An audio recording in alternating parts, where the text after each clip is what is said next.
practical approaches on how governments and stakeholders can mainstream SDG16 into their national programming to advance a wide range of SDG issues. In this case, we'll take a deeper look at how SDG16 contributes to efforts to leave no one behind, and vice versa. So again, I'm really glad to have such a great group of experts to share thoughts. We'll have opportunities for participants to also share. Also, thank you to those who, when you registered for this webinar, for providing your insights into those linkages and the key guiding questions that we'll talk about in just a second as well.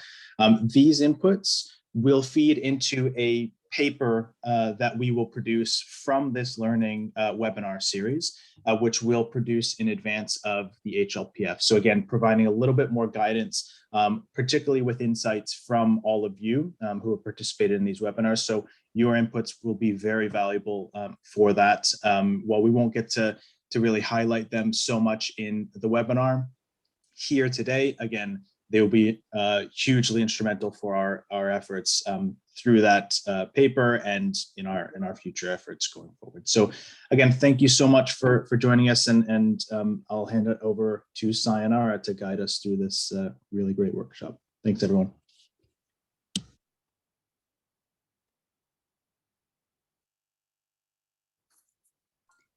You're on mute, Sayonara. Sayonara, you're on mute.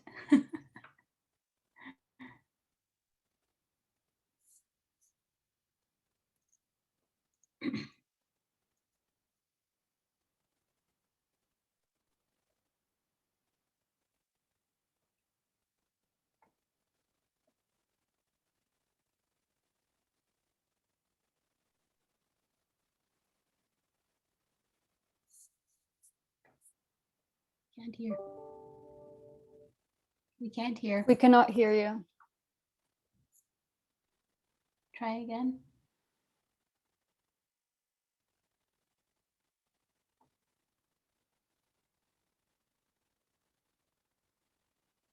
Cannot hear anything.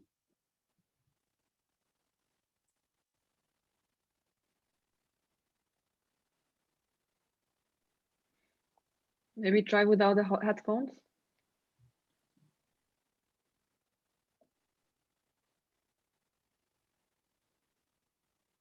Nope. Sayonara, maybe just leave and join again.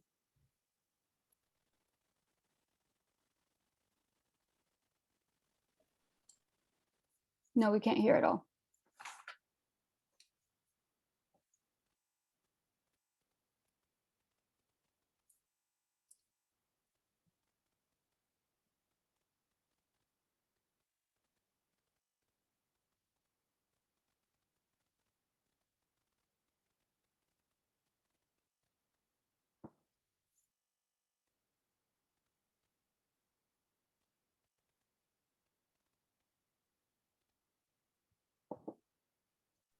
Hello, can you hear me now? Yes. Yes. Okay, great. Apologies everyone for this technical glitch here. It happens, I'm sure you are used to it.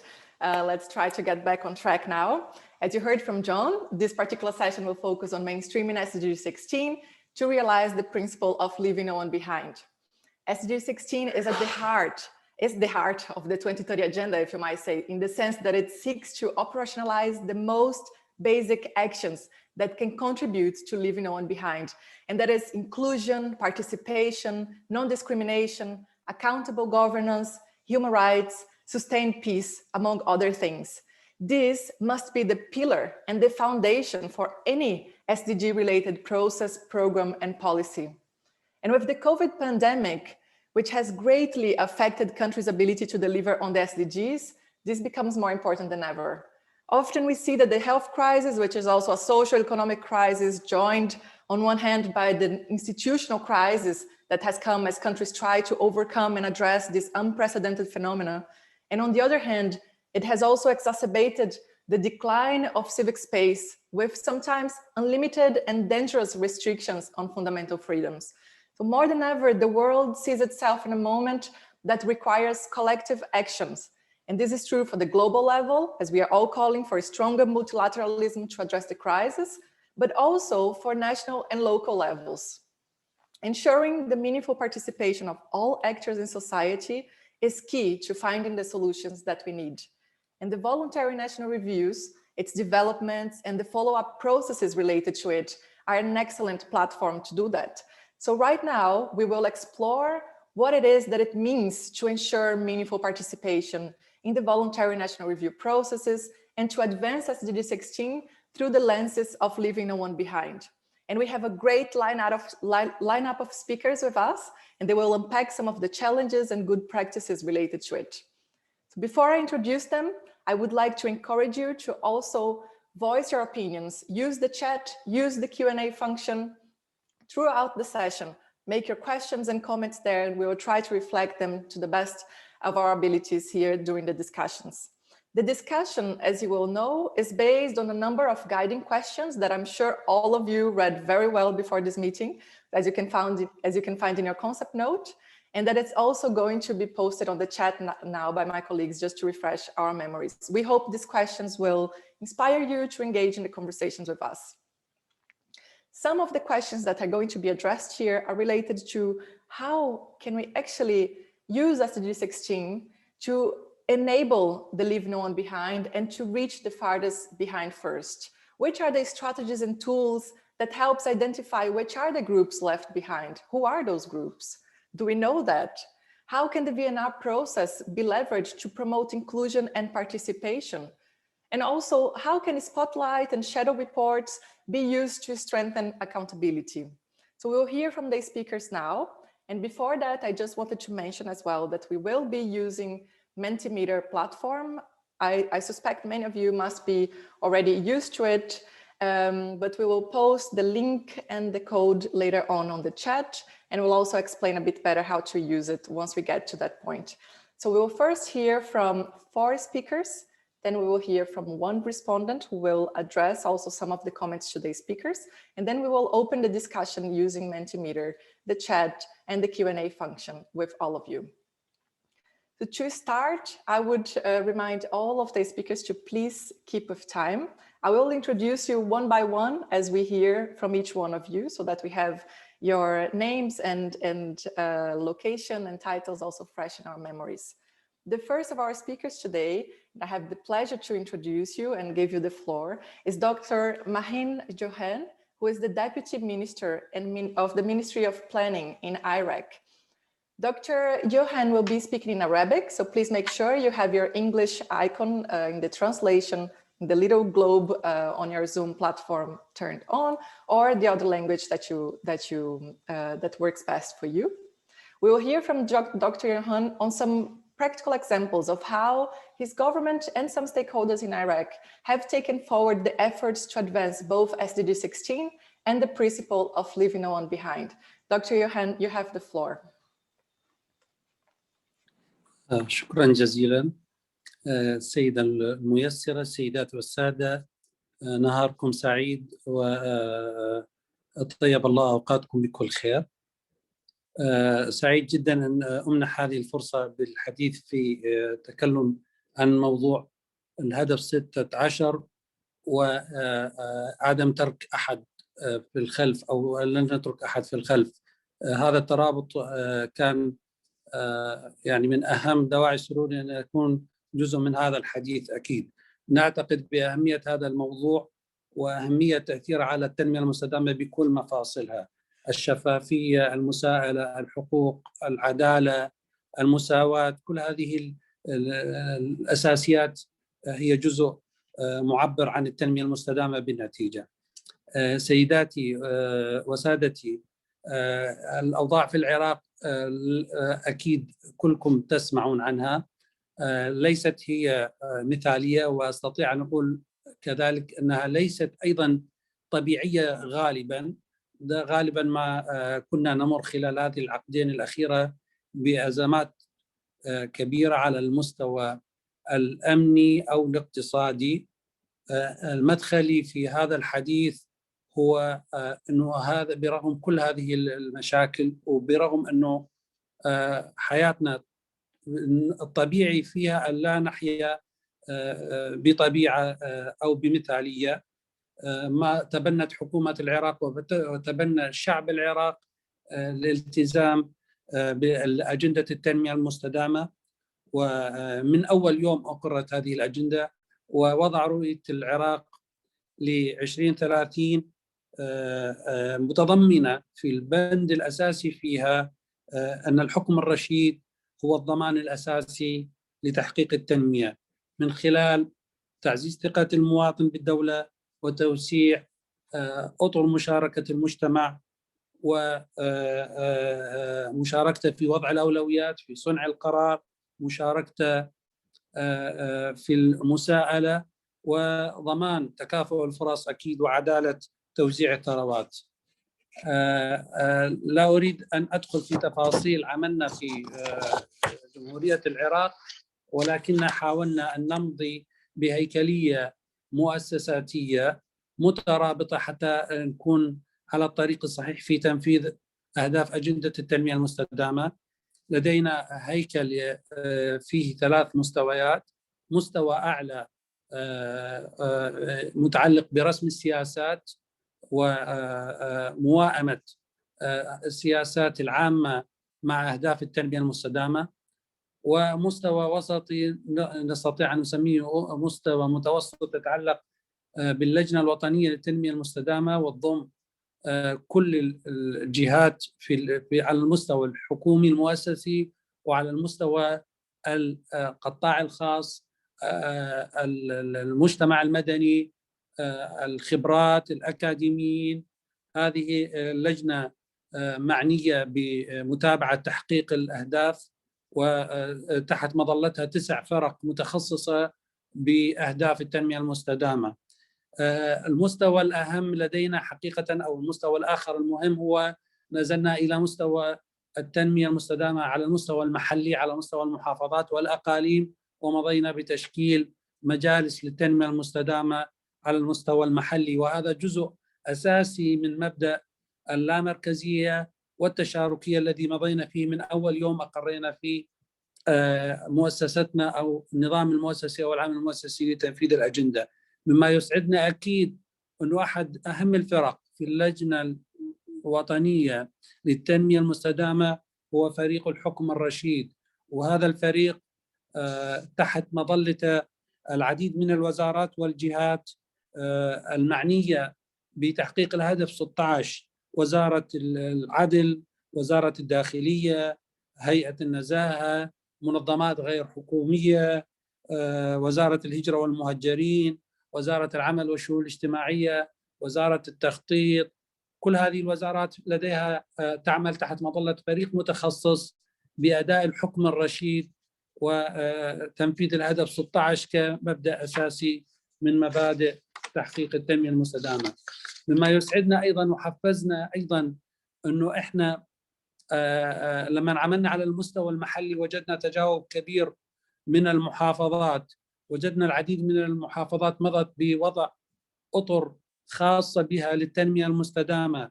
محافظات أيضا يعني حقيقة جزء من هذه المحافظات لديها مشاكل كبيرة، ولكنها أيضا كانت مثل وضع البلد مضت إلى وضع إطار تنمية مستدامة. البصرة والأنبار وكربلاء، وكل واحدة من هذه المحافظات لديها قصة خاصة بها. تم تنفيذ أجندتها بالتركيز مع مشاورات مجتمعية، مشاركة فعالة للأكاديميين، قطاع خاص، منظمات غير حكومية. مرة أخرى في التقرير السابق، هذا التقرير الطوعي الثاني نعمل فيه في العراق، التقرير السابق تم عمل جماعي بين المنظمات غير حكومية لاشتقاق بيانات وعمل مؤشرات أساسية للتنمية المستدامة. كل هذا شجعنا أن يكون مرحلة جديدة أو المرحلة القادمة أو تقريرنا اللي نمضي به التقرير الطوعي وجهناه توجيه بأهداف أساسية 3. الهدف الأساسي المهم الأكبر هو التشاركية، والمبدأ الثاني هو المضي إلى المجتمع المدني أو المجتمع المحلي. حقيقة وضعنا 3 أهداف أو رسائل أساسية في مبتغانا لمضينا بتحقيق أهداف التنمية المستدامة على المستوى المحلي سمينا الأول بالتشارك مع أكبر فئة من المجتمع قادرة على التغيير. هذا ليس إهمال للغير، ولكن الشباب هو محرك التغيير وأداة التطوير. هذه أول رسالة أردنا أن نوصلها إلى الشباب. لدينا إشكاليات سياسية مر بها البلد في العام الماضي، من خلق نموذج التغيير هم الشباب. ومضينا إلى رسالة أخرى تتعلق بخلق التنافس الإيجابي بين كل المحافظات أو المستوى المحلي بعد استلهام الروح الأساسية للتنمية المستدامة. وأخيراً وليس آخراً، على المستوى المحلي ماضين إنه لن نترك أحداً في الخلف. هذه هي مسؤولية تضامنية لا يمكن أن تؤديها الدولة فقط أو الحكومة فقط أو أي وزارة. هذه المسؤولية التضامنية يؤديها مشتركة شركاء التنمية، الحكومات، المجتمع المدني، القطاع الخاص، كل فئات المجتمع. وأظهرت لنا الجائحة، جائحة كورونا والأزمة التي مر بها العالم ككل ومنهم العراق، أهمية هذه المشاركة في المضي بأن لا نترك أحدا في الخلف. لم نستطع أن نؤدي كل المهام كحكومة، ولكن الآخرين أدوا جزء كبير من هذه المهام. إذا أردنا أن نمضي سريعا إلى موضوع الشباب بكونه محرك التغيير وأداة للتطوير، الحراك الشعبي الذي تم في العراق قبل سنتين كان إعلان للتغيير والمضي نحو عقد اجتماعي جديد، عقد بين الدولة والمجتمع يبنى على أساس التشاركية، على أساس الفسحة الكبيرة لهم في اتخاذ القرار وصنع القرار وتحمل المسؤولية في مضي بهذا القرار. فئة الشباب في العراق مقبل على هبة ديموغرافية حسب المؤشرات الإحصائية، وفئة الشباب في العراق تمثل ذروة الهبة الديموغرافية المؤهلة للتغيير والبناء والمشاركة. الأهم في كل هذا ما تحقق لنا في المرحلة الماضية في موضوع الشباب هو موضوع المواطنة الفاعلة. هنا أتكلم عن الحاضنة للتنوع المعززة للمشتركات الحافظة للحقوق. الهدف الثاني أو الرسالة الثانية اللي يعني يسرني أن أنقلها للداخل وتسمعها شركائي هو كيفية خلق التنافس الإيجابي في المجتمعات المحلية لاستلهام روح التنمية المستدامة، تعزيز تنافس بناء. نؤمن بأن اللامركزية هو أحد النهج الأساسية المعززة للمساواة والعدالة، ونؤمن بأن التخطيط التكاملي واتساق السياسات على مستوى المحلي والمستوى المركزي وعلى المستوى المكاني والزماني هو الإطار الأفضل لتحقيق التنمية المستدامة. الرسالة الأخيرة التي نتكلم فيها عن أن لن ندع أحدا في الخلف وهو جزء من هذه الورشة، حقيقة احتواء الأزمة المركبة اللي مر بها البلد صحيا واقتصاديا كان واجب الأساسي أن رعاية الفئات الأكثر هشاشة والأكثر فقر هو واجب أساسي أكيد للدولة وللحكومة. ولكن المسؤولية التضامنية بين شركاء التنمية هي ما عزز الحماية والأمن المجتمعي في ظل هذه الظروف، ظروف الأزمات. والأدوار والوظائف التنموية المجتمع المدني كانت قصة نجاح كبيرة في التماسك الاجتماعي. لدي على إعدادنا هذا التقرير لدي قائمة كبيرة في التشاورات، كان أكبر حيز من التشاورات في هذه السنة لإعداد هذا التقرير على مستوى المحافظات، على مستوى المنظمات، على مستوى ذوي الإعاقة، النساء، القطاع الخاص. دخلنا في تشاورات مفتوحة وكان لها أثر كبير في نقل روح التنمية أولاً وفي إعداد تقريرنا أو خطوات إعداد تقريرنا الطوعي. لدينا مشاركة من العديد، يعني نسبة عالية من هذه المشاركات كانت للشباب، للقطاع الخاص، لمنظمات المجتمع المدني، لأصحاب الحاجات الخاصة. الرسم اللي تظهر على الشاشة تبين مجموعة هذه المشاركات المختلفة، وحقيقة نعتز أنه هذه السنة كانت أكبر حجم من التشاورات وأكبر حجم من نقل الصورة الأفضل للتشاركية ولبناء مجتمع يؤمن بالهدف 16 ويحقق الهدف 16 بعد تحديات كوفيد-19 ومشاكلنا الأساسية المتعلقة بكون اقتصادنا في مشاكل هيكلية، اقتصاد ريعي. أكيد الأحداث هذه تأثرت كثيرا في مسارنا كتنمية وتحقيق أهداف التنمية المستدامة. كان هنالك تعقيد في إجراءات تحقق الأهداف بصورة عامة، ولكن بقى المجال الذي أستطيع أن أعبر عنه أن النجاح أنه استطعنا أن نخلق مشاركة أكبر من كل فئات المجتمع، من كل المعنيين بالتنمية. أعتذر عن الإطالة وشكرا جزيلا لمنحي هذا الحيز من الزمن. شكرا جزيلا. Thank you very much, Dr. Johan, for this comprehensive overview of how the process has going on in Iraq. It's quite impressive as well, the work of the SDG16 team in the country and the level of transparency that you have also shared with us here on, for example, the consultations. These types of practices also encourage the civil society to participate more. So it's very inspiring to hear from the example of Iraq. Thank you for that. It's also very positive to hear the increase in the level of participation since last year, and we hope it continue in the same direction. I will now hand over the floor to Micah Grivnovkis, who is the program manager of the 2030 Agenda, Multilateralism, Norms and Governance at the Dag Hammarskjöld Foundation. Mika will look at some of the challenges related to monitoring the SDGs for groups often left behind from the perspective of looking at the intersectionality related to these groups and how that might affect, for example, data collection and data processes. Micah, you have the floor. Thanks so much, Sayonara. Can you hear me just before? Yeah? Yes. Perfect. It's nothing worse to get lost in virtual space or have no voice, so good. Thanks so much to the Global Alliance and TAP Network for having me on this panel, and also Sayonara for leading us to the discussion and my colleagues in the panel. You know, before I start, I wanted to remind us where the leaving no one behind principle is coming from and where it's rooted, because I think it would help us to kind of constantly remind us why we're actually having the principle trying to lead us through the implementation of the 2030 Agenda. So, you know, it is rooted in normative standards, such as equality and non-discrimination. And also it has really very big place in the UN Charter. It is connected to our international obligations and commitments on human rights, gender equality, and obviously also in our national legal systems.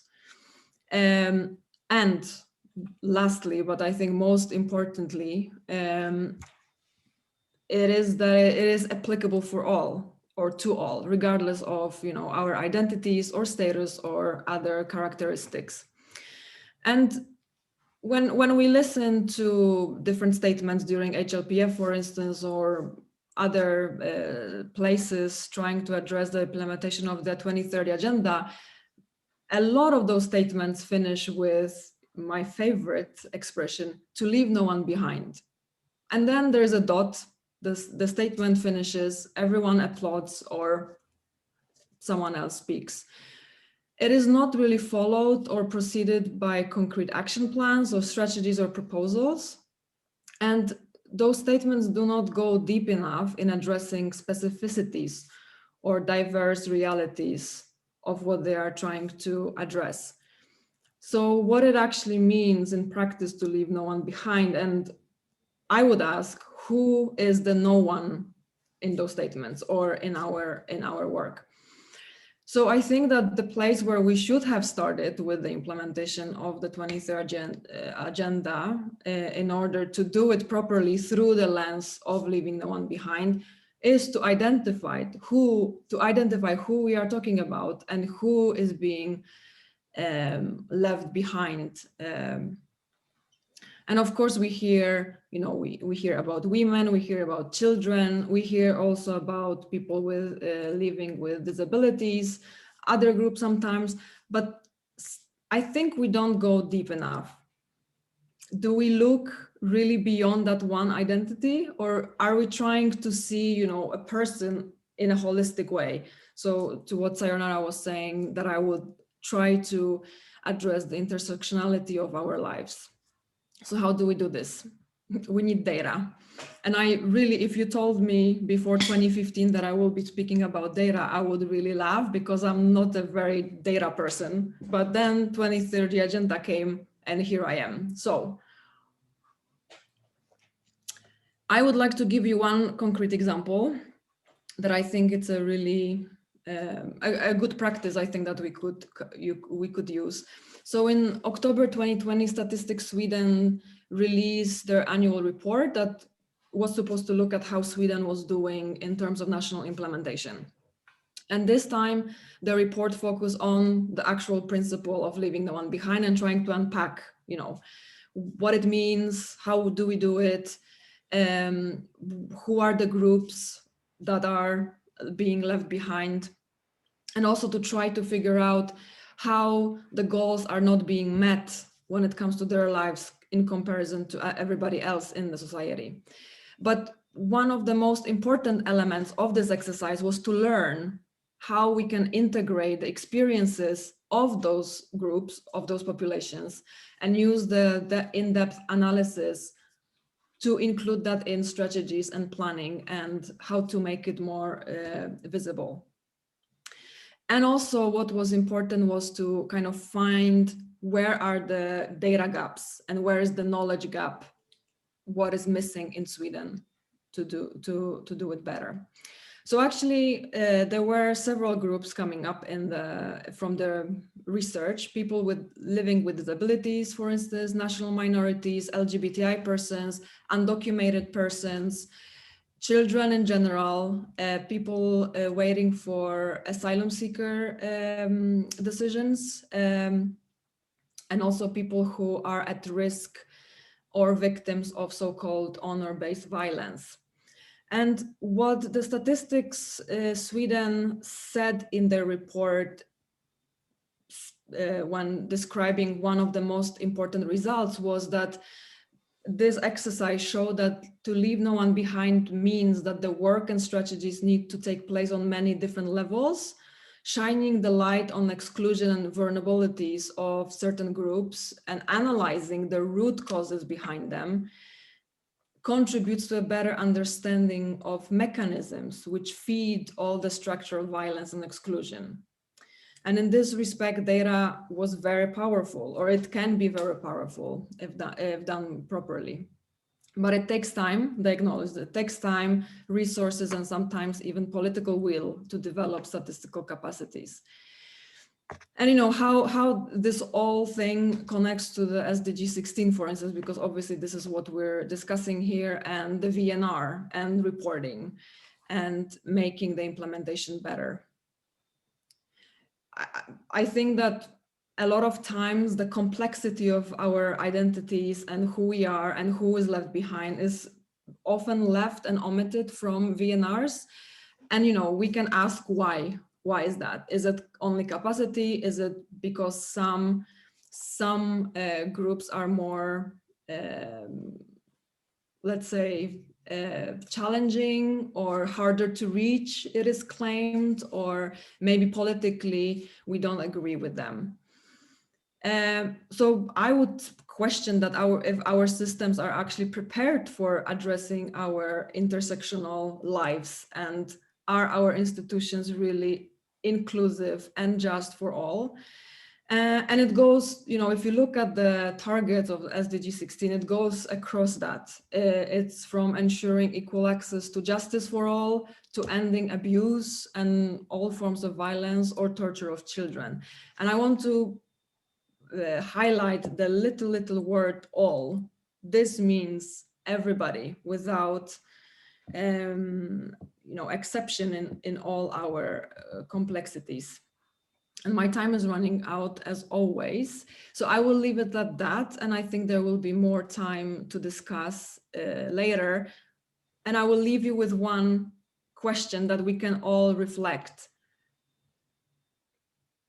If we do not mention certain groups in our VNRs and data collection, does it mean that by definition, our reporting is skewed? Thank you. Thank you very much, Micah. This was really inspiring. And I think nobody here on this call will be able to ever finish a sentence in any statement with leave no one behind, put a dot after it, and don't think about taking any action after it. So it was really inspiring to the way you move us to try to really understand it seriously, which are the intersectionalities surrounding each one of our lives, and the importance of data, of having that prepared institutional setup to be able to analyze and monitor that properly, to create policies that are adequately addressing the needs of the different groups. Thank you very much for that, Michael. I would encourage everyone again to use the Q&A function or the chat to pose your questions to us. Michael also asked the questions to us right now. Feel free to share your thoughts as well in the chat with us. And I will move now to the next speaker, Mandeep Tivana, the Chief Programs Officer of Civicals. Mandeep will talk to us a little bit about the global insights on how SDG16 Plus and Leave No One Behind are intrinsically linked. And he will also provide some concrete examples that are encouraging signs that we are making efforts towards leaving no one behind in practice. Mandeep, you have the floor. Thank you, Sayonara, and many thanks to UNDP and TAP Network and others for organizing this important meeting today. I just want to begin with the premise that, SDG 16 plus arguably is really what makes the difference between the MDGs notion of development, which I would say is an outmoded notion of development, which was, a small set of rights that a group of rich countries imposed on, not rights, in fact, are the responsibilities that a group of rich countries imposed on the developing world. Whereas the Sustainable Development Goals, because of the commitments on peace, justice, and strong institutions in Goal 16, and because of the commitment to a global partnership for sustainable development in Goal 17, are much more holistic, and also because they are universal and they put a duty on every state, whether in the global north or in the global south, to aspire to more just, equal, and sustainable societies. And SDG 16 Plus enables us to do that. In fact, there's three aspects of SDG 16 Plus that I really want to focus on today, and which is also the nomenclature of the Transparency, Accountability, and Participation Network. And transparency, accountability, and participation through SDG 16 Plus are at the heart of the SDGs in a way. They allow us to ensure that those who are not counted in the political calculations of the government of the day, those who are oftentimes excluded or overlooked, as Mika so eloquently reminded us, that they are taken into account into decision making, into policy making. And here I want to focus on three aspects of SDG 16 Plus that my organization, Civicals, has been involved in. So in Goal 16.7, there's a commitment to responsive, inclusive, participatory, and representative decision-making at all levels. In Goal 16.10, there's a commitment to access to information and fundamental freedoms. In Goal 17.17, there's a commitment to effective partnerships, including with civil society. Now, it's really encouraging that those who believed in democratic values, whether in government and whether in civil society, were able to ensure that Agenda 2030 incorporated these commitments. And it's also encouraging that the voluntary national review processes do take into account SDG 16, and many countries have engaged with this process. Now, the challenge sometimes lies is that many countries are cherry picking which goals they want to focus on. As we all know that SDG 16 Plus are integral to Agenda 2030, and the Agenda 2030 should be seen as interrelated. So each goal within Agenda 2030 is dependent on the exercise of the other goals. We can't achieve gender equality if people don't have the right to peacefully assemble and protest and demand equal rights. We can't have labor rights if people can't form associations without fair. We can't reduce corruption if civil society organizations and activists cannot speak truth to power, cannot uncover rights violations. So that's where it's absolutely critical that these commitments on inclusive and participatory governance and fundamental freedoms, on civil society partnerships are taken seriously. And however, the challenge is that we've got these commitments in Agenda 2030 in the goals, but the indicator process is lagging behind. The indicator process, I dare say, by national statistical agencies and by the UN's interagency expert group on SDG indicators has been a little conservative.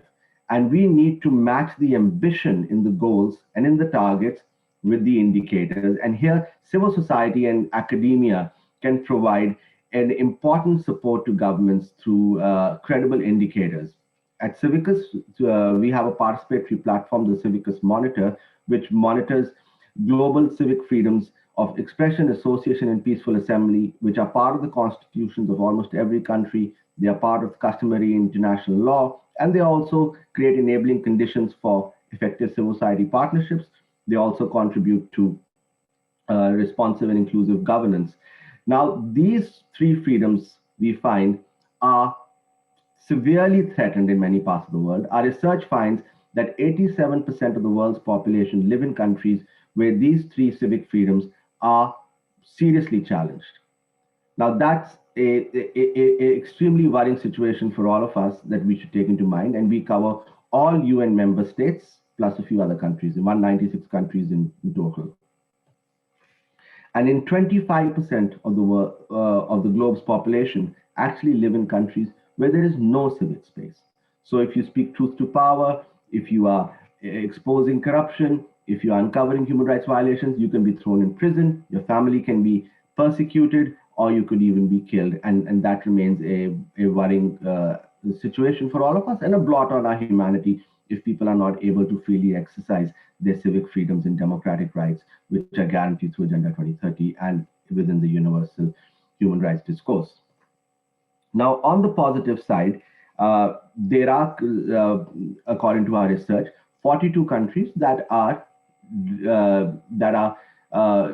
living up to the minimum standards guaranteed under international law on civic freedoms, and 40 countries do fairly well on that. So total of 82 countries out of 196 countries are doing well, and these countries are in the global north as well as in the global south. So, which is positive. But as Sayonara, as you said in the beginning of your presentation, that COVID-19 has accelerated many of the inequities in our societies. It's exacerbated many of the fault lines that exist.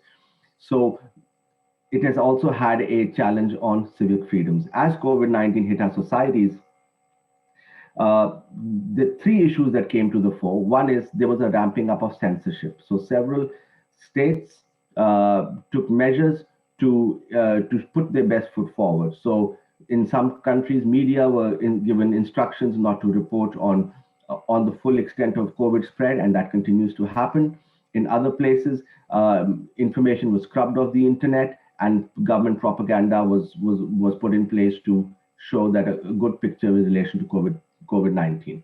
In other places, in the name of contact tracing, in the name of COVID-19 spread, many apps and other measures were introduced to monitor people's movements. Now, these can have a very chilling effect on those who are working towards transparency, accountability, and participation in our societies through overarching surveillance.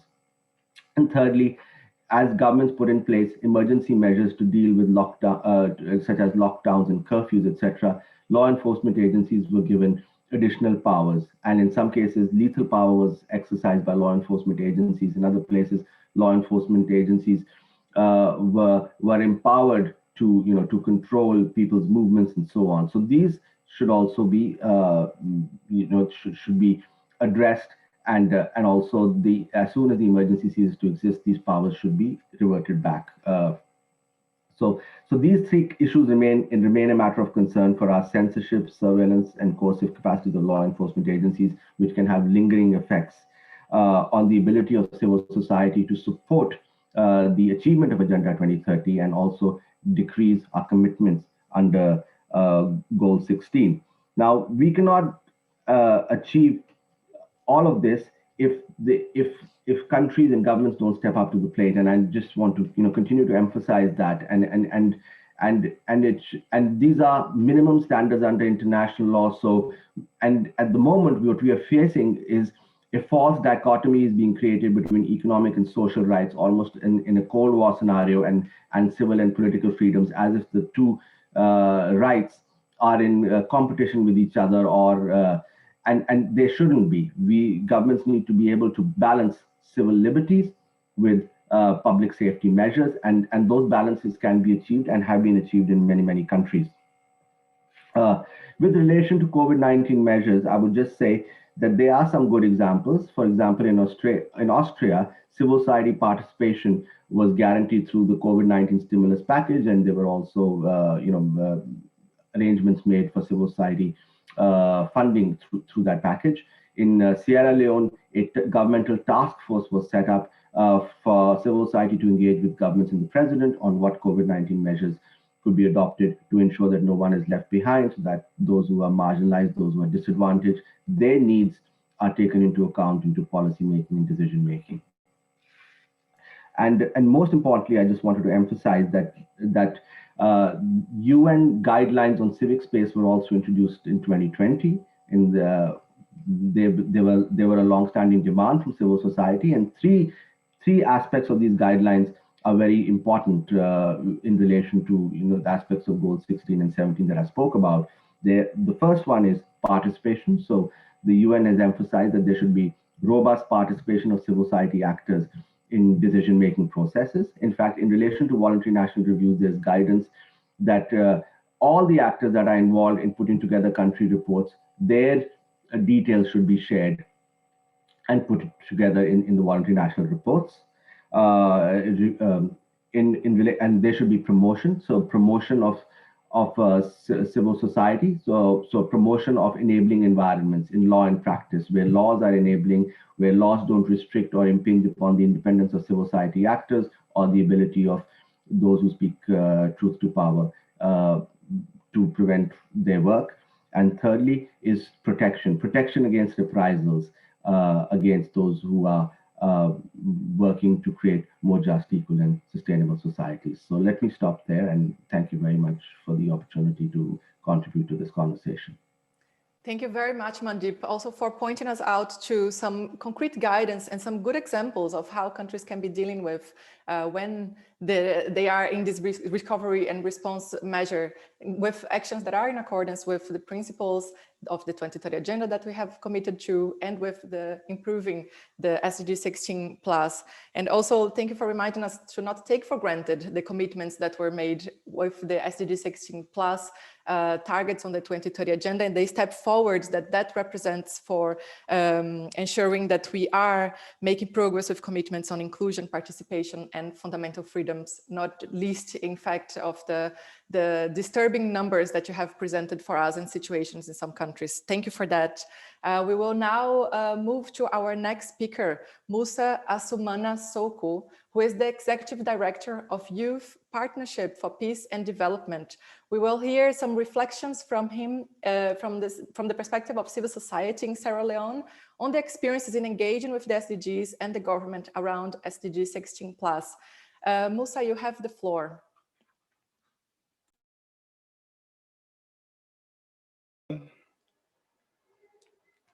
Hello, everyone. A very good afternoon from Freetown.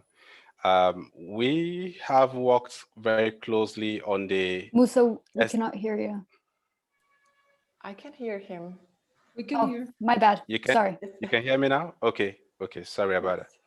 Okay, so delivering the 2030 agenda definitely in Sierra Leone has required a new sense of urgency and promise for ending hunger, extreme poverty, reducing inequality, ensuring peace and inclusive societies, among others. And so, I'm so sorry to interrupt you. I'm just hearing from other colleagues that, you know, half of us cannot hear you. So perhaps we can try to figure out if there is anything going on with the translation channels there before we can continue with you. Maybe Hello, you can you hear me now? We just ask everyone to click on English if you're listening in English, or French, Spanish, Arabic, if that's the case. Let's try again, Musa. And if I continue to hear people not hearing you, we'll try to figure it out. Please continue. Hello, can you hear me now? Seems to be working. Yes, excellent. Thank you. Excellent, thank you.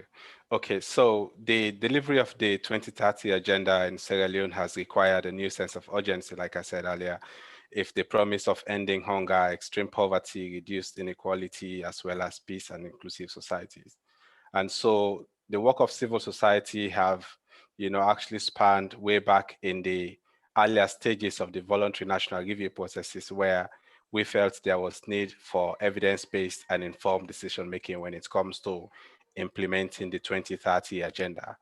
And in doing so, we came to realize that years into the adoption of the 2030 agenda, it is clear that while a few areas have seen some positive progress over time, there are still, you know, so far greater needs to accelerate progress in other areas. And so we realized, for example, these areas, data for monitoring sustainability. So data we felt was also very key in the engagement process. It is a commendable effort that the VNR process in Sierra Leone opened more unique windows on the current data gaps, as well as preparing the country's full SDG reports through extensive consultations for the most part of the process until COVID-19 struck. And so through this process, it has so far pointed very clear evidences of, you know, the major data gaps, especially when it comes to disaggregated data, as well as targets that affect the poorest and the mostly left behind. We come to also note the second area of applicability of the principles of no one behind. So the application of the principles of leaving no one behind, you know, we noted to be very crucial, you know, as the country grapples with the historical trends in injustice, the way the social fabric is also affected, you know, in a way institutions are also delivering, you know, for their citizens. So the implementation of the goals for, you know, specifically the SDGs, therefore, you know, has, basically pointed out key priorities that should be focused on. You know, if at all, we must be able to also do good on our fragility spectrum, ensuring that citizens, institutions are more responsive to their needs, as well as ensuring that the essential services are also very much closer to where the needs are. We equally, you know, noted that the indicators that are far lagging behind is the direct impact of the bottom 40, particularly when you look at the poverty strata, you know, among citizens.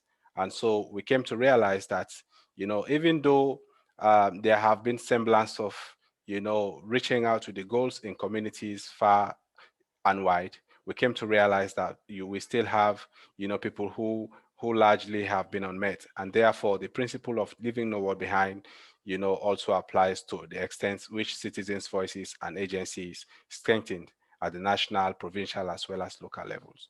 So, in essence, we came to the third point of accountability of the state to citizens.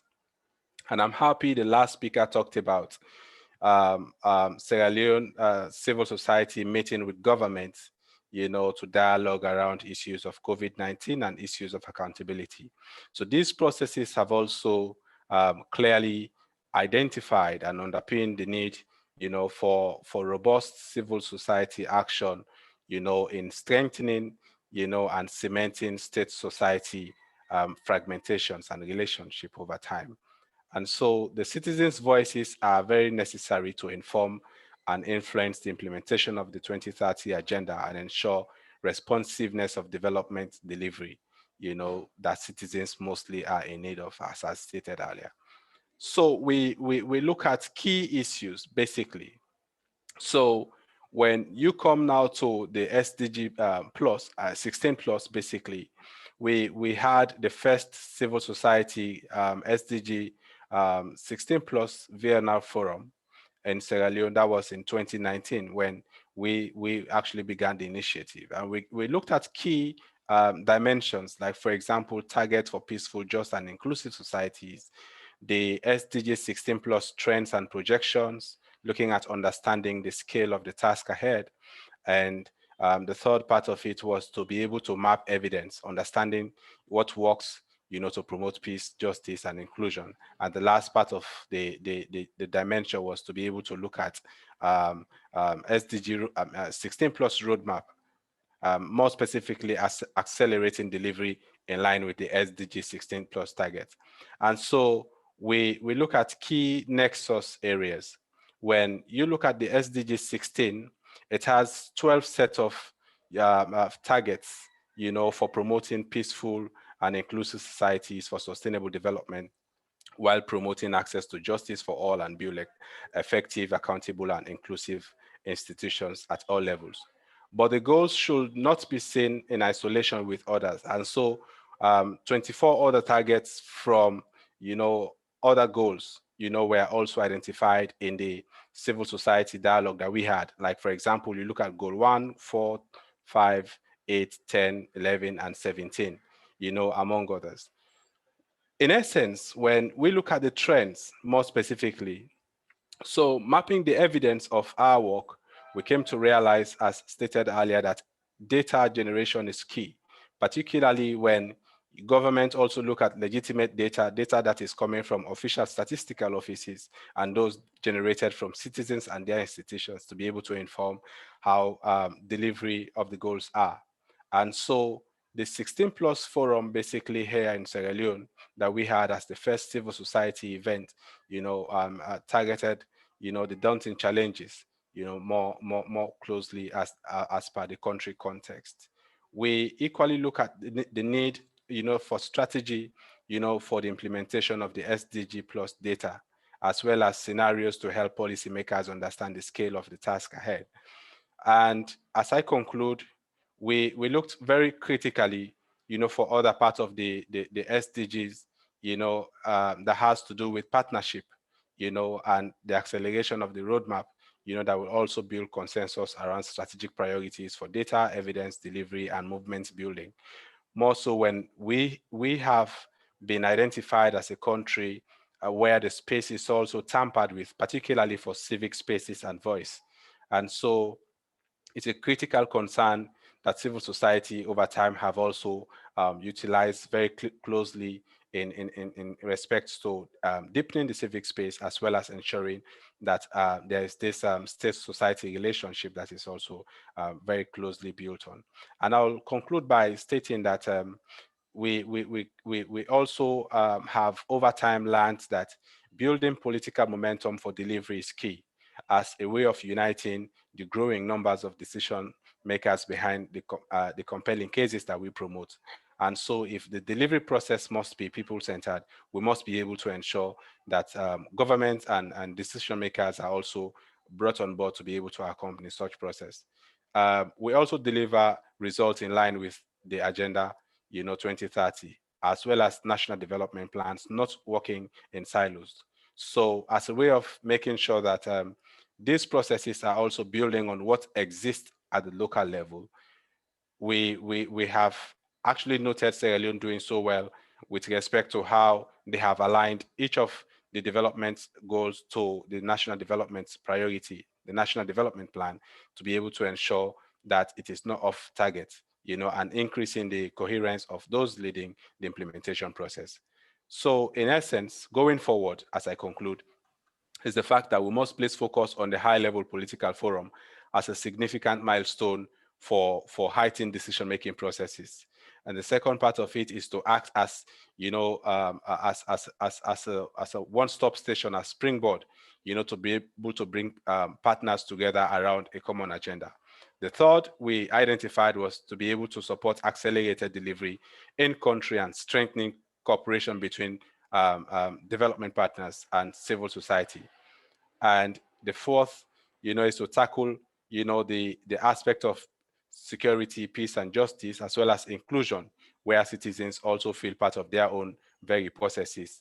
And the last I would say for sure is to agree on a strategy for data, evidence, and informing policy and delivery in building political will and access, to the much needed finances to be able to drive change. So these, among others, have been part of the experiences that we have had as a country, but most significantly, to be able to also tell how the agency of civil society and citizens generally is critical to delivering the goals. Thank you very much. Over to you. Thank you very much, Musa. This was incredibly inspiring, especially for those working at national level, to hear the experiences and also the findings that you have discovered throughout this process, which seems to be very inclusive, comprehensive, and also looking at some of the aspects and communicating to some of the issues that have been discussed by other speakers. For example, when you talk about the importance of the data disaggregation, going back to the point that Micah has done before, and the importance of that, for being able to develop and strategize the policies around data. So thank you very much for that. I would also encourage all the speakers here who have been sharing great experiences and resources as well, to please share them in the chat. I'm sure everyone would be very interested in reading and accessing more information on them. Thank you, Musa. We have heard from all the 4 panelists now. Thank you very much for that and those inspiring statements. I would like to hand the floor now to Julia Kasher from UNDP. She's the senior expert on governance and peace building. And Julia will share with us a practical tool that will help with some of the challenges discussed here before on leaving no one behind and to engage meaningfully the stakeholders in the countries. Julia, you have the floor. Thanks so much, Sayonara. Can you hear me well?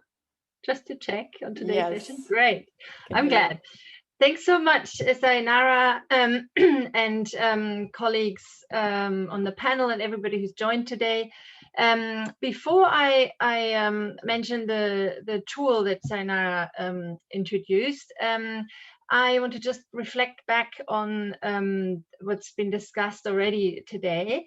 And sort of going back to the overarching question today, which for me is, how can we use SDG16 plus to ensure that we leave no one behind? And while I was listening, I was thinking, we can probably do this in at least 2 ways. One is by focusing on outcomes. So SDG16 plus itself, what strategies, policies, and programs can help achieve the SDG16 targets around inclusion. And there, Dr. Johan spoke about the impressive list of ministries, line ministries that work together on strategies and policies to achieve SDG16 in Iraq. Micah and Musa stressed how important data is to actually know who is most left behind and how to reach them, for example, through public services. And then the second way I think we can use SDG16 plus to ensure we leave no one behind is by focusing on process, so more on the how. So how can SDG16 plus help ensure we make processes inclusive? And here Mandeep and Musa flagged the principle of participation, which is included in SDG16, of course, and reminded us that civil society needs to participate in drafting VNRs and in national policy making, including on COVID-19 response.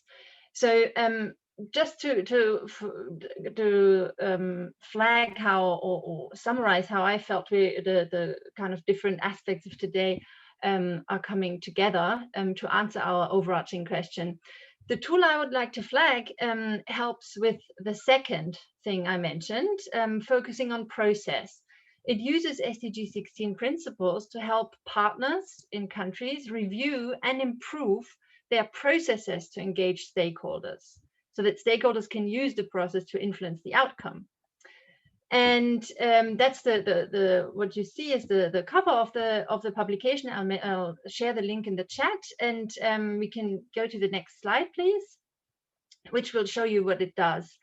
The framework pulls out 3 key principles that are included in SDG16: inclusion, participation, and accountability, and distinguishes between sort of sub-aspects in them under inclusion, non-discrimination, accessibility, and so on. You can see it on the screen. To basically have an analytical framework on of what we look at when we look for inclusive processes. And we have that information in SDG16. That's the idea. So you see that there are, we've come up with 4 levels, and we can go to the next slide. You can see how it comes together. It's going to be a big matrix, careful. So you see the principles in the first columns, and then you see 4 levels, 0, 1, 2, and 3. And what the matrix does is it goes through each principle and basically formulates what the situation would look like in national processes when there is no effort, a little bit more, or a strong effort to address that principle, like non-discrimination and so on. And the way it's structured is that level 3, so the highest level, almost gives you like a checklist. It gives you the key points that should be addressed by the entity, the institution that organizes the engagement with stakeholders. So what you can do here is you can go through a practice that exists in your countries to engage stakeholders. You can look at the different aspects, and you might find that some are really red and you know, there's not much effort yet, and some are actually perhaps green. So it helps you to get a much more granular picture of how stakeholder engagement works in the country. It's not just good or bad, but you can sort of analyze in detail where it's quite good and where it needs improvement. And actually, we can use the next slide just to say that this kind of analysis can be done collectively. That's what we recommend. This is a tool by UNDP and UNDESA together. We developed it together. So ideally, stakeholders and government partners would do this kind of analysis together, but it can of course also be done unilaterally, like government can, for example, do a self-assessment, or researchers can use the framework to do an external analysis. It can be done before a practice is implemented, ex ante, or after, to kind of review it. The user guide that comes with the framework also flags how this can be done in the current pandemic situation or similar crisis. So in summary, we basically just used the SDG16 principles to break down how we can make sure, and explain basically how we can make sure that we leave no one behind in SDG processes, for example, implementation and review of any of the goals, really. Thank you. Thank you very much, Julia, for doing this very comprehensive presentation on a super useful tool. I, for one, had the opportunity to contribute to it and can really attest to the usefulness of this tool. Thank you very much, Julia. We now have just about 20 minutes to have some interaction with the participants here. We have over 90 participants with us today, and we would like to start with giving voice to everyone by using Mentimeter. For those who are using this tool for the first time, what you have to do is to open your browser or open it on your phone. You just go and type menti.com, as you see there on top of the screen right now. And then it will ask for a code. The code is also on top of the screen. It's 61357475. And we have a first question for you there. And we are asking you to outline 3 words that best describe the biggest challenges or the threats to achieving the principle of leaving no one behind in your experience. So we're now going to give you a few seconds to log in the platform, and we look forward to hearing your voices through there. We have heard some very interesting comments as well in the chat. We have also received some questions through the form when you registered. You might remember you had the chance to post some questions there. We are going to address those when we finish the Mentimeter and can have pose some of these questions to the speakers and hear from them. We are now starting to see some of the answers coming up on the screen, and some of the biggest challenges that you are identifying from your perspective are so far related to corruption, ignorance, leave no one behind, political will which has also been mentioned by Musa in his last statement, and emphasizing the need to create the political momentum, also with the actors from government being decided to do comprehensively inclusive processes.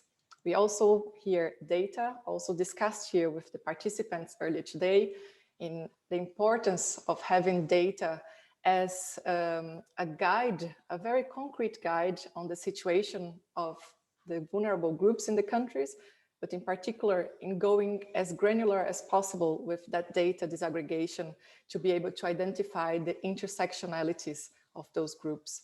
We are also seeing discrimination coming up bigger in the screen now, and discrimination can really affect the participation of different groups, as we all know. We have exclusion also related to that. And political will continue to be the biggest one on the spot right now in the screen. I will try to make my screen a bit larger so that I can see other answers. We have invisibility. I don't know if there is a way of making the response larger on the screen, because now it only shows as a small, very small letters there. It's being difficult to read the response from the others.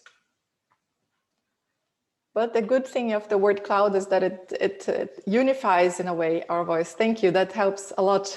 That's much better. It unifies our voice, and it really highlights the commonalities of our impressions as well on the topic. So we really see there, we have knowledge, the issue of knowledge, only leave no one behind, it's true. The lack of data, stereotypes, no clear policies. Maybe we can move to the next question on Mentimeter. We still have a lot of participants who have not joined the Menti, so if you're having any trouble, you can also try to address that in the chat. And now we are asking you to rate your perceptions of leaving no one behind, from if you strongly disagree or strongly agree with each of the statements there. You will have to move the bar on your phone or on your browser to indicate if you strongly disagree or agree with that statement. And the first one is about how your country has, if your country has made sufficient political commitments to advance leave no one behind. If your country has made sufficient financial investments to support efforts to leave no one behind. If civil society and marginalized groups have been considered and engaged in your country's VNR process and follow up to these processes. If you are overall satisfied with your country's efforts to leave no one behind, and if you are overall satisfied with the global and international efforts to leave no one behind. We can see that the responses are not very optimistic so far, and that reflects the realities of so many countries indeed. And we have a 2-point-something average for each of those answers out of 5 points.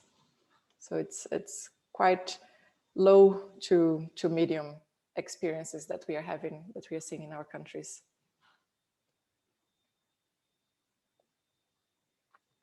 We see that still some participants are commenting on that. Where there is slightly a bit higher level of satisfaction is with the political commitments to advance leave no one behind principles. And that has been also related to the need of coming up with then concrete policies and programs and actions, data collection and so on, that will enable the enactment of this principle of leaving no one behind. Perhaps we can move to the next question on the Mentimeter. Now that we have seen that there is a certain level of agreement in the group, that there is much, much more that we can do to advance the leave no one behind principle in our country in terms of political commitment, financial investments, engagement, consultations, and so on. Should we move to the next question on Menti?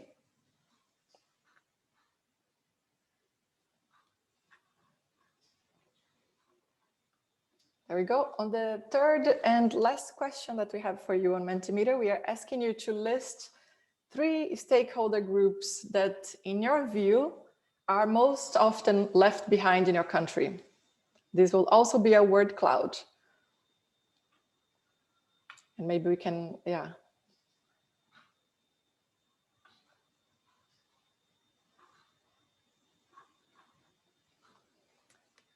Which are, and we know this is an unfair question, very difficult to list only 3 stakeholder groups. But if you could say, in your opinion, in your own country and context, which are the key most often left behind in your country? We see young women coming up very strongly. We have refugees and people of color also receiving a lot of hits. Women and young women are still dominating our word cloud here from the perspective of the participants. Indigenous peoples also very prominent on the groups who are most often left behind in countries. People with disabilities, Dalits, youth,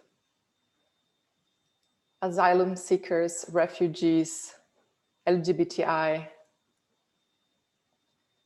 Yeah, the advantage of having such a diverse group is that even with only 3 words, we can get so much on the screen, and we only have about 35, 40 responses right now.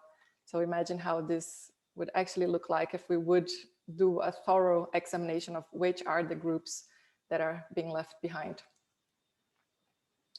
And with such a simple tool, we can already start to have this conversation, right? Why are we identifying these groups? Are the most left behind also the most visible, sometimes most visibly left behind? And which are the tools that should be used to make sure those who are often left behind and often left invisible in our countries? Great. I think we can maybe move forward to some interaction with the panelists based on the questions that we received on the Q&A. We have some reflections that we would like to share with you in general terms. One of them was received from in the questionnaires that was asking specifically about the data collection in the sense of what to do with countries where it's forbidden to collect data on vulnerable groups, such as related to religion, sexual orientation and identity, and so on, and how to avoid situations where countries could use this type of information to as I quote here, more sinister purposes. So this is one question for our speakers to think about collectively, and we would like to hear from any of you who would be interested in responding to that. We also have some specific questions directed to some of the speakers, and I will give the floor to each one of you with the questions that have been addressed to you, so that you can address that, and perhaps that overall question about the data situation as well. So first, we have a question for Dr.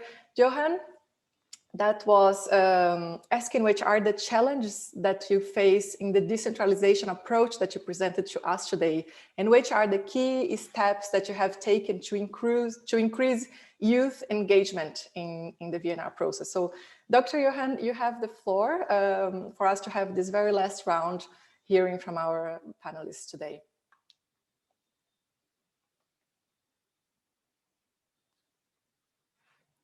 Do we still have Dr. Johan in the call with us? If not, or perhaps while he gets ready to answer this question, I would like to give the floor to Musa Amana, where there is a participant who is asking about the case in Sierra Leone. If you have considered the high ethnic diversity in the country, and if it was possible to weave cooperation, cooperative cultural networks in face of this high ethnic diversity. And the participant also wants to know which are some of the results from this cooperative work, and if it was better than working independently. Musa, you have the floor. Okay, thank you very much, Francia. That's a very good question. By the way, the name is Asumana. Okay, so we have well over 17 ethnic groups in Sierra Leone, and considering the country's previous history, we have had an 11-year civil war, ranging from causes like the diverse ethnic groups, corruption, and range of other things. But cementing wounds and mending broken fences over time have also seen that ethnic diversity becoming a strength, even though there are still challenges. And so working collaboratively, you know, in spite of the cultural as well as ethnic diversity over time has also not been the case, particularly when people have now, you know, well integrated back into society and believing that there is this need to be able to work, you know, in collaborative efforts. And key results over time that we have had is the fact that you'll see an intervention going on led by one tribe, and you know it is being supervised by the other, you know, and so that level of cooperation have seen, you know, very significant improvement over time. And so we have not really had much of an issue with that. The only challenge I would say for sure is the fact that, you know, coming to governance and politics, those ethnic diversity have also been a problem, particularly when you look at regional representation, when you look at tribal representation in governance, that it must be my tribesman that should be there, or why is this man only having their own tribesman in governance? So these are key challenges that we have had to grapple with over time, particularly when it comes to political participation as well as representation in government offices. But so far, it is not really like a tense social issue for the moment, because we have also closely dealt with some ways of mending some of those break fences over time. Thank you, Asumana, and apologies for incorrectly stating your name before. No problem. Thank you as well for your question, for your answer. Julia, we have a question for you here. And Victor Pescador is asking, how do you think it's possible to achieve the framework that you have presented in states that lack the means and political interests to fulfill their human rights obligations? Thanks, Zainara, and thanks, Victor, for this question. And it's actually a really important one. And it was one of the reasons why we started developing the framework. In countries that you mentioned, where there's fewer means or political will, political interest, there's often a sense both from civil society and the government to not even try, to kind of throw the towel and say, this is too complicated, we're never going to get together on this. So that's why we try to provide a framework that has different levels and different dimensions. So you can actually start anywhere. And the framework is not meant to convey the idea that you are supposed to move to level 3 as soon as possible and fulfill everything. So it's not really something to achieve or fulfill, but it's more, as I mentioned before, it's more a process tool. It's more a tool to start the dialogue, and actually, especially in countries like you mentioned. In terms of economic means, some of the aspects that are mentioned in the framework don't actually cost anything. For example, providing feedback on how inputs were used for a decision.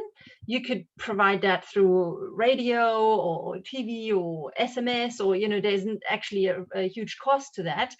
Or, for example, providing more time for people to provide input in decision making. That also doesn't necessarily cost money. So it's not so much often economic constraints, I would say, that sort of hold you back from doing those things.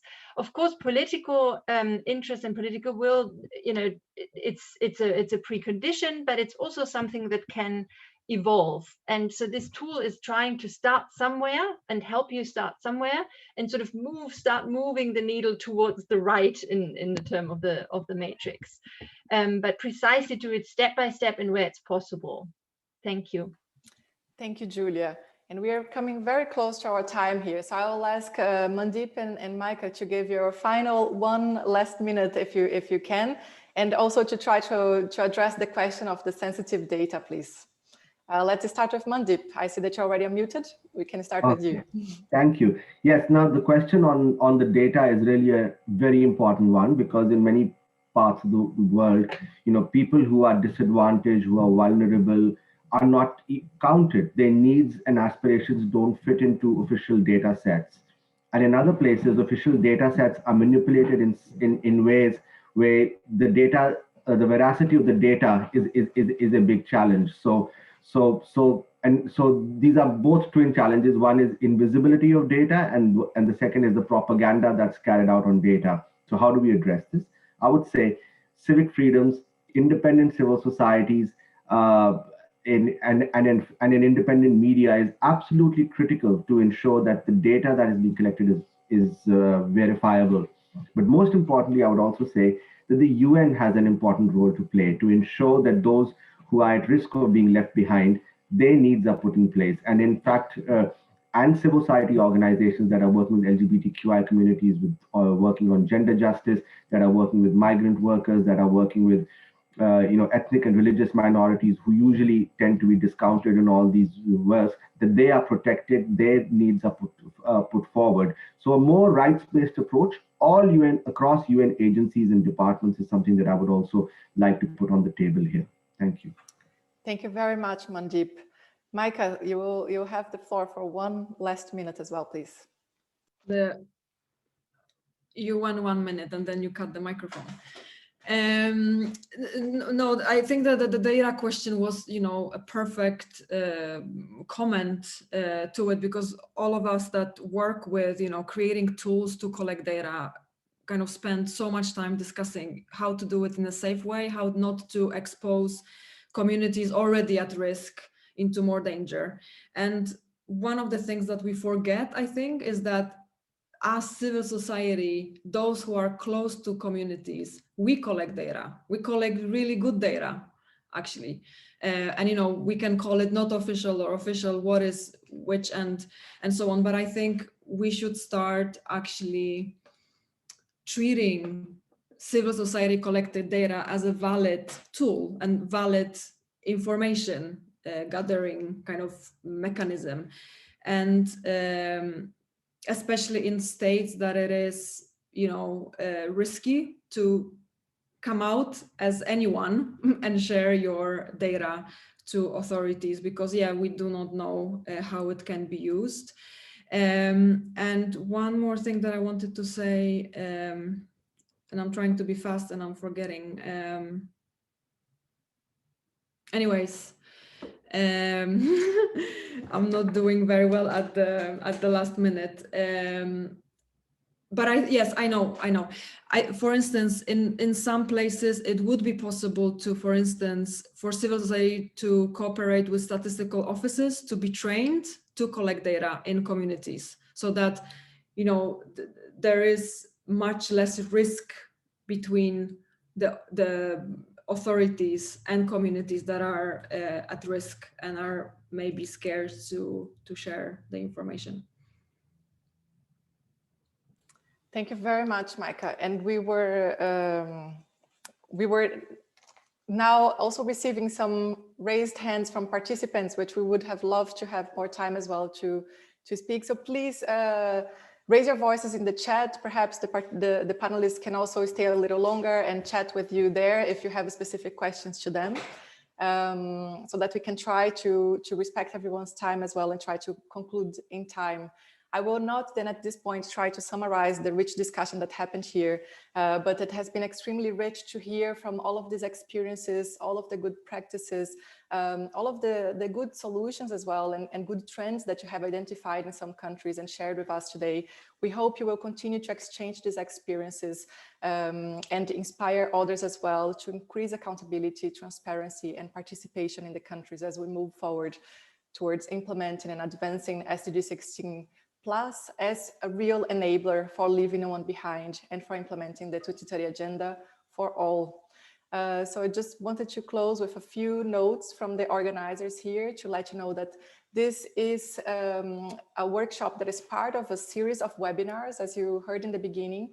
There will be other webinars in the coming months hosted by TAP Network and the Global Alliance to explore also other topics related to mainstreaming SDG16, so please stay tuned. The inputs that we have received from this webinar will also feed into a policy paper that is being prepared by the organizers and a group of organizations working with SDG16 Plus to be presented at the 2021 HLPF in July. So thank you very much for your invaluable contributions throughout the chat, the Mentimeter, the Q&A, and so on.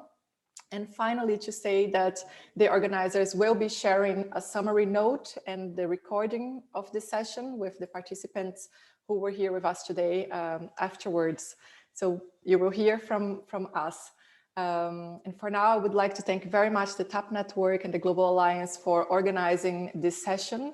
Also, a special thank you to all of our speakers and our respondent for being with you today, being with us here today, and for sharing your experiences and putting yourself out there, and for inspiring all of us on these issues.